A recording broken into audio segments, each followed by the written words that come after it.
Orange Cups enjoy Otter Pops in October with Olga Mandova from the Ukraine. Wow. Ukraine? Like, I just don't know where you come with this stuff. But I do want you to know that it was the Ukraine, not just the Ukraine. The Ukraine. Because I think it's supposed to be the Ukraine. I don't know my geography. Yeah, did you know Estonia's a place? Okay, let's go. Welcome to Cultural Disruption. Hey, everybody. We're excited to join you guys today. Last week, we talked a little bit about involving your employees' spouses in a quarterly shareholder meeting, and I actually like today's idea even more. Yeah, it's a little bit different, but I think it's more personal. And I think, well, let's just jump right into it. We're going to talk about performance reviews or annual reviews, whatever you want to call them, right? We talked about having those spouses as part of that that annual or that shareholder meeting, but let's bring them into a little bit more with the performance review. Now, in performance reviews, typically it's once a year, roughly, something like that, right? That's typically the process. And in those quarterly or those annual reviews, we kind of get a little bit of a weird situation. Sometimes the managers aren't transparent enough with us, right?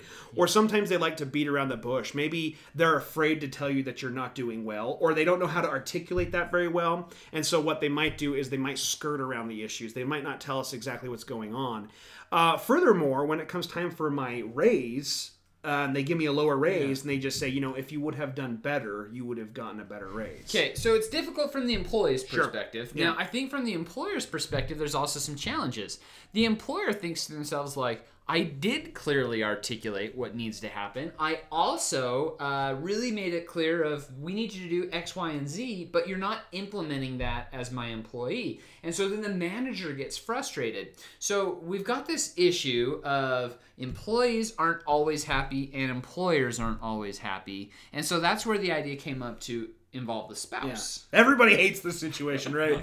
But if you involve the spouse, think about it, right? Who is your main driving force in your life? For me, it's my family and my wife. wife. Your wife, right? The significant other that you have. One of the things that you can do is actually involve them in that meeting. Think about what happens in that situation. Number one, there's pressure on the employee to perform better. So if my manager says to me, hey, look, you're spending too much time on XYZ distraction, at that point, my wife is now hearing that I am terrible at certain things, and now I'm responsible and I'm accountable to her. Yeah. But on the other hand, it's going to make my manager or my CEO, whatever it might be, it's going to make them more honest with me too, because now my spouse is sitting there and they're having to answer. They're having to tell me, you're bad at this, or this is something you can improve on. I don't want to say you're bad at this, but something you can improve on. Yeah, and those little things, you're talking about distractions. I mean, imagine if Krista heard that you were watching too much YouTube or looking at Facebook too often. Like, those are easy things to fix. Super easy to fix. And they're just behavioral changes that you need to do. So your spouse could really help with that.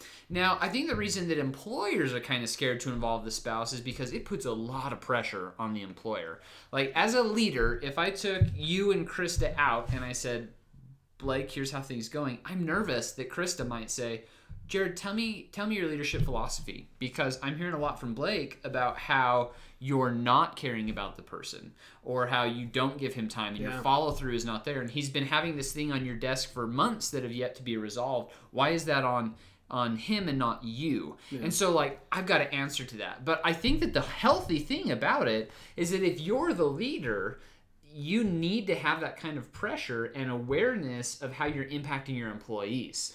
And if you can't answer those questions, maybe you shouldn't be in leadership. Well, I think overall it's a cultural change, right? Yeah. It's a change in my company culture. If I'm signing up to work at this company and I start my first day and my manager says to me, hey, by the way, your annual review is going to contain your spouse, right? Krista is going to come with me to that annual review. You bet yourself I'm going to be working harder, right? Because I've got to answer to her, not just to my boss, but to my spouse. There's pressure on me. So I think a big part of that cultural change is you as the manager getting prepared. You know that it's not just me that you're answering to or me that you're talking to. It's actually my spouse as well. Yeah. And so if you get my spouse involved with that, you know ahead of time. Yeah. That's something that you can do to make that cultural shift. I like it. Okay, so I think the two ways leaders can easiest? You could probably say most easily. That sounds... Just feels weird. But okay, so there's two ways you can do it. First one is through fear. The easy way of striking fear is like, man, I'm sure glad you have a job and you could be fired if you don't do these things. Yeah. Easy for managers to do that. The second way is through reward. It's easy to have an incentive program and to say, if you do this, we'll give you this gift card, or we'll give you more money if you do this thing as well. So like, it's pretty easy to do those two. I think the most effective way to motivate someone is through changing their mental attitude. It's those behavioral changes. And managers can't do that as easy as a spouse potentially could. Yeah, they don't have as much impact on me. No. Because I can find another job, right? I guess you could find another spouse too, but we're not going to venture down that road.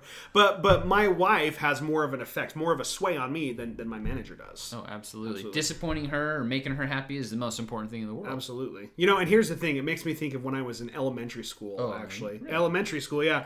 Do you guys remember when you get your picture taken at school and they make you go and send these ridiculous poses, or they're like, bring your favorite toy in? So I go in there with my Teddy Ruxpin, right? And I'm sitting there. For those of you that don't know what that is, check it out. Anyway, I had this experience when I was a kid, and I went in, and before I went in, actually, my mom said to me, don't let them tilt your head, right? Because every picture I had to tilt my head, right? And so I go in there, and I had some accountability. My mom was going to, that picture was going to be taken. She was going to know. So I go in there, and the person's like, okay, let's tilt your head this way just a little bit. My response was, Mama said no. Mama said no. My mama said no, I can't. And so they're like, okay, right? And so like that influence from my mom coming in and saying, you're not going to do this. I said, I'm not going to do this, right? And so it's very similar. I know it's kind of a weird stretch out there, but my spouse has that same effect over me. I have to answer to her, right? And that doesn't mean that she's mean or anything like that. It's just I am accountable to her in those situations. And so... Okay, so if you really want to affect change in your employees, involve their spouse in their annual review or in their quarterly review or monthly review, or however often you meet with them. Involve the spouse. It's going to put a lot of pressure on the manager, which is good, and it's going to put a lot of pressure on the employee, which is also good. It affects real change. Real change. Real change. Don't forget to subscribe.